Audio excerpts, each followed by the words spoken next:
ওসমান রাখতো না।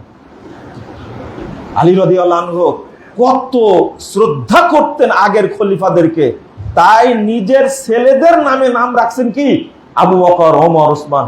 সুবহানাল্লাহি ওয়া বিহামদিহি। হতবাক। আসল জিনিসটা মানুষ জানে না। কারণ কি জানেন? বাংলাদেশের অধিকাংশ মানুষ মুসলিম না, অধিকাংশ মানুষই শিয়া আকীদা পোষণ করে, শিয়াদের প্রতি ভক্তি রাখে। তার মধ্যে আরেকটা নাম ছিল, কয়টা নাম বললাম না?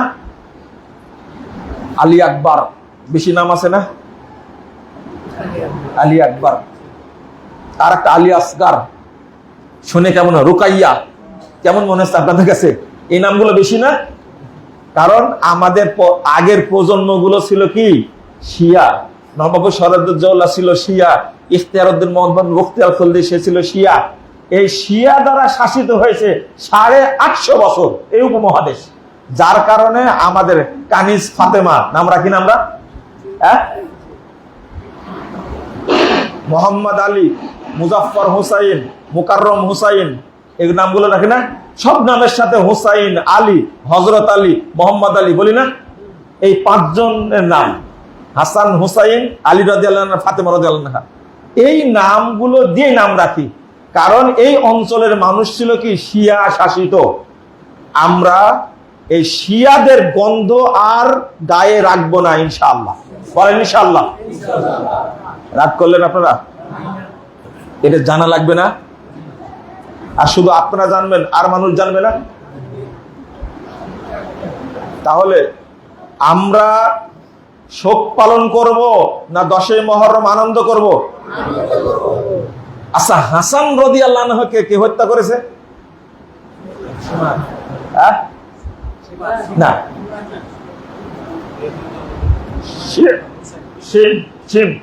ভাষাটা হচ্ছে আমরা বলি সীমার,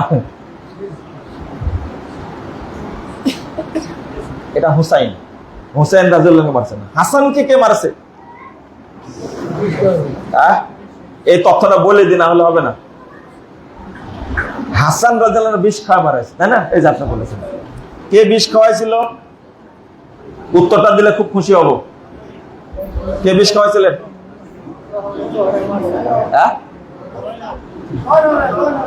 জয়নবে,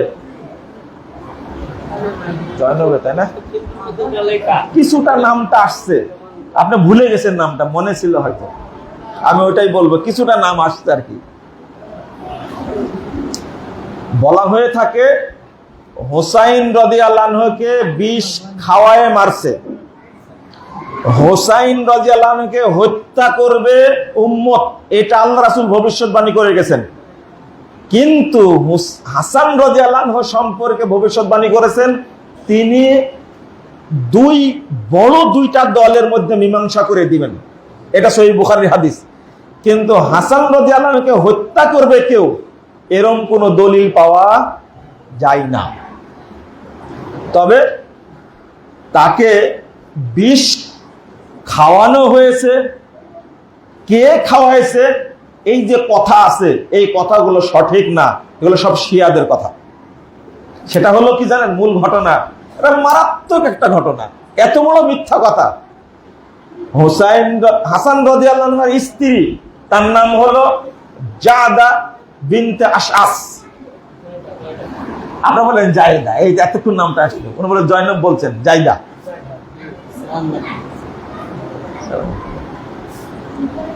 আমি কি বলছিলাম?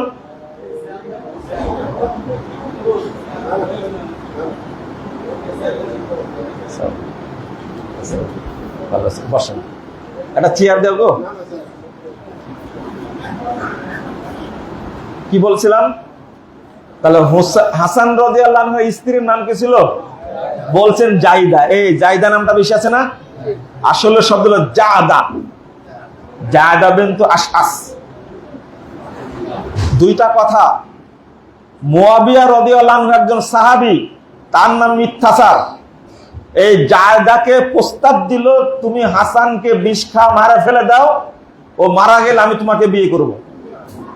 বলেন নাউজুবিল্লাহ, বলেন অন্তত আস্তাগফিরুল্লাহ। একজন সাহাবী এই ধরনের কুধারণা করতে পারে? আর একটা কথা আছে, ইয়াজিদ প্রস্তাব দিল তার স্ত্রী কি জাদাকে, আমরা বলি জায়েদা, তাই না? ভালো নাম মনে করেছেন আপনি, শব্দ হলো জাদা, আমরা বলি কি জায়েদা। তো প্রস্তাব দিল ইয়াজিদ, যদি তোমার স্বামীকে বিষ খায় মারতে পারো তাহলে মরে যাওয়ার পর আমি তোমাকে বিয়ে করব। এই কথা বলে প্রচার করা হয় যে হাসান রাদিয়াল্লাহু আনহুকে এই জাদা বিষ খাওয়ায় মারছে। এইটা টোটালি মিথ্যা কথা, তাজা মিথ্যা কথা, এটা বিশ্বাস করবেন না আপনারা কেউ। আর একটা হাদিস পেশ করা হয় কি জানেন, যে ডাইন উরুর উপরে হাসানকে রেখে আল্লাহ রাসূল চুমু দিলেন, বললেন একে বিষ খাওয়ানো হবে। আর বাম উরুতে হুসাইন রাদিয়াল্লাহু আনহুকে রেখে বলছে, আল্লাহ রাসূল চুমু দিয়ে বলছেন একে হত্যা করা হবে। এই যে হাদিস প্রচার করা হয়, এটা কোনো হাদিসই না, এটা তাজা বানানো কথা। আজকে মূল ইতিহাসটা জানতে পেলেন তো? লা হাওলা ওয়ালা কুওয়াতা ইল্লা বিল্লাহ। হাসান এবং হুসাইন রাদিয়াল্লাহু আনহুমা এই দুইজন হলো রাসূল সাল্লাল্লাহু আলাইহি সাল্লামের এত প্রিয় নাতি।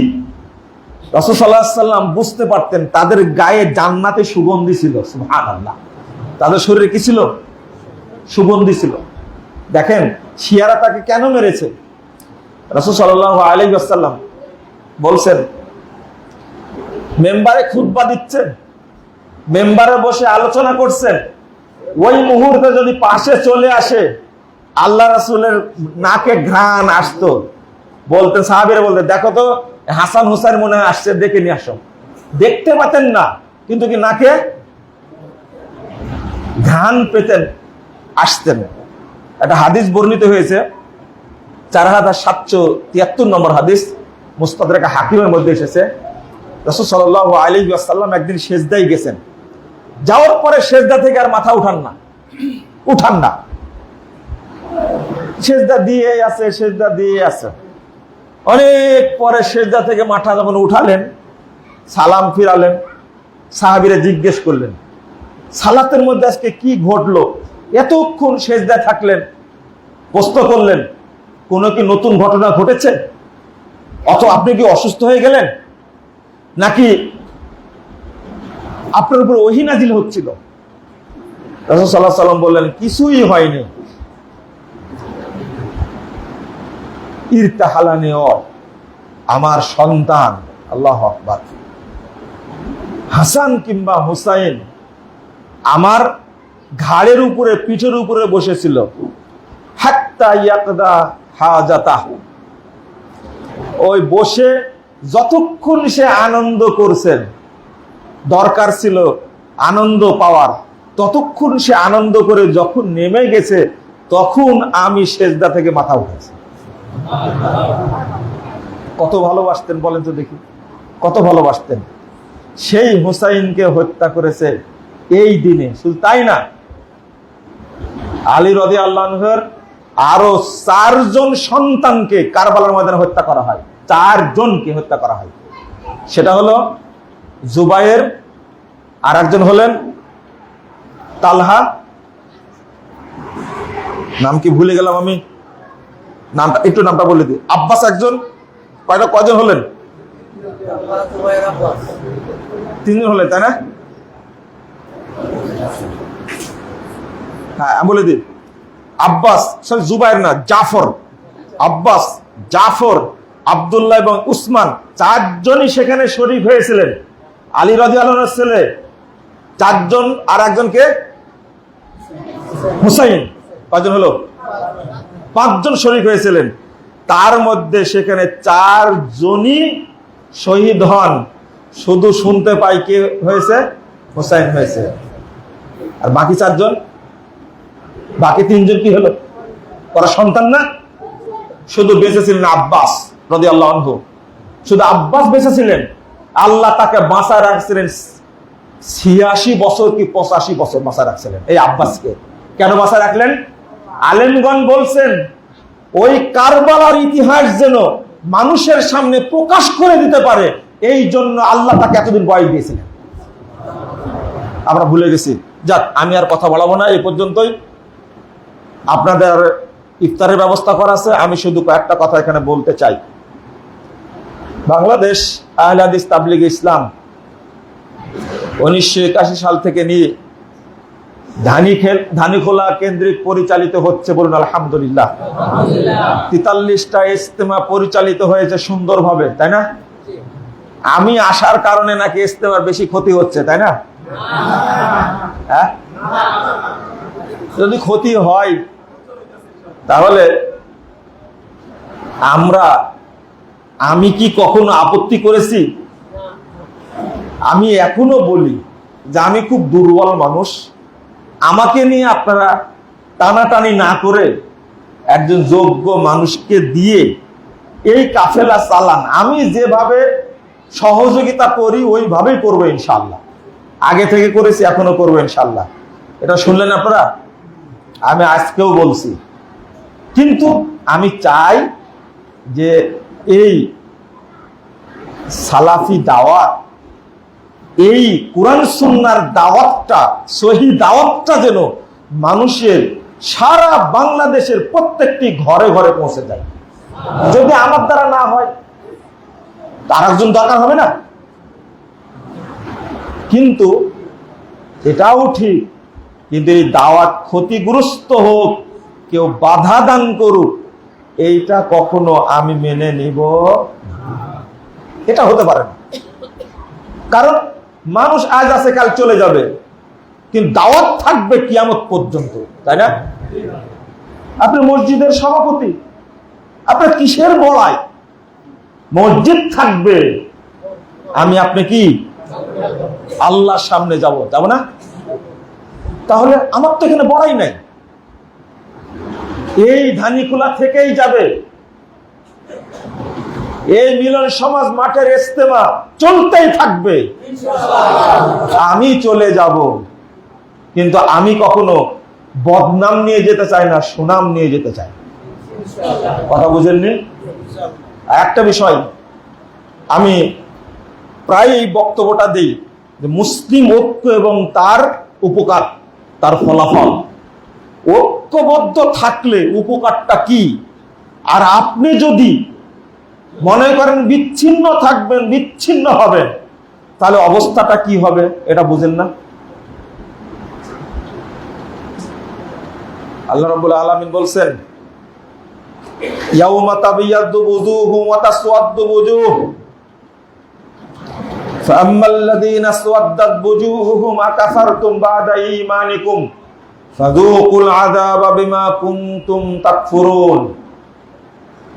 কিয়ামতের মাঠে এক শ্রেণীর মানুষের মুখ হবে উজ্জ্বল, জান্নাতীদের মতো চেহারা হবে। কিয়ামতের মাঠের সব মানুষ বুঝতে পারবে এরা জান্নাতে যাবে। আর এক শ্রেণীর মানুষের মুখ হবে কালো, কুৎসিত, তারা জাহান্নামে যাবে, সবাই বুঝতে পারবে। মুহাম্মদুর রাসূলুল্লাহ সাল্লাল্লাহু আলাইহি সাল্লামের সাহাবী আব্বাস ইবনে আব্বাস রাদিয়াল্লাহু আনহু বলছেন, তাবিয়াজ্জু বুজুহু আহলিস সুন্নাহ ওয়াল জামাআহ। কিয়ামতের মাঠে মুখ উজ্জ্বল হবে, জান্নাতীদের মতো চেহারা হবে। কিয়ামতের মাঠে আল্লাহ তাদেরকে সম্মান দান করবেন যারা কোরআন হাদিস মেনে চলে এবং জামাতবদ্ধ থাকে। বলেন আলহামদুলিল্লাহ। আমরা কোরআন হাদিস মানি না? আমরা কি জামাতবদ্ধ আছি না? ওয়াতাবিয়াদ্দু বুজুহু আহলিল বিদাই ওয়াল ফুরকা। আর তাদের মুখ কালো, কুৎসিত, আল্লাহ তাদেরকে অপদস্থ করবেন কিয়ামতের মাঠে। যারা বেদাতি এবং ঐক্য যারা ভেঙ্গেছে, জামাত যারা ভেঙ্গেছে, কিয়ামতের মাঠে সবাই দেখতে পাবে এরা দুই অপরাধী। এই জন্য তাদের মুখটাকে আল্লাহ কালো করে দিয়েছে, কুৎসিত করে দিয়েছে, এরা জাহান্নামে। কিন্তু ভয় লাগে না একটা? মনে রাখবেন, দলাদলি, বিভক্তি, বিচ্ছিন্ন চিন্তা, এটা একটা অভিশাপ, এটা একটা ধ্বংস। শুধু আপনি মনে করেন না যে আমি এই ঐক্য ভেঙ্গে সুখে থাকবো, শান্তিতে থাকবো না, এটা আল্লাহর পক্ষ থেকে লানত একটা। আমি আগে কিছু ইতিহাস বলে দিছি, মনে রাখেন। এই লানতটা আমরা কেউ নিব না ইনশাআল্লাহ। আমরা সবাই ঐক্যবদ্ধ থাকবো ইনশাআল্লাহ। এবার আপনি কার সাথে কাজ করবেন? রাসূল সাল্লাল্লাহু আলাইহি ওয়াসাল্লাম বলছেন, আলাইকুম বিল জামা।